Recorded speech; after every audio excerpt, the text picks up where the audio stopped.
पुराने समय की बात है। एक गांव में भयंकर अकाल पड़ा। चारों तरफ सूखा और भूखमरी थी। पीने के पानी का भी संकट था। गांव वाले उदास और परेशान थे। इसी गांव के बाहर एक ज्ञानी साधु रहते थे। लोग उनके पास मदद मांगने गए। साधु बाबा ने सबको ध्यान से सुना और फिर बोले, ठीक है, एक काम करो, कल सुबह अपनी अपनी खाली गाड़ियां और बैलगाड़ियां लेकर गांव के बाहर नदी की तरफ आओ। गांव वाले हैरान थे। नदी तो सूख चुकी थी, खाली गाड़ियां लेकर क्या करेंगे? लेकिन साधु बाबा पर विश्वास था, तो सब अगले दिन पहुंचे। साधु बाबा ने सबको एक एक कर सूखी नदी के बीचों बीच जाने को कहा। उन्होंने खुद अपना एक खाली घड़ा उठाया और नदी के उस पार चलने लगे। उन्होंने एक निश्चित जगह पर घड़ा रखा और वहीं बैठ गए।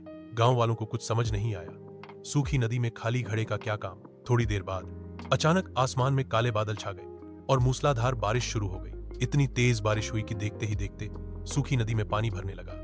लोगों की खाली गाड़ियां और घड़े पानी से लबालब भर गए। सबकी आंखों में खुशी के आंसू थे।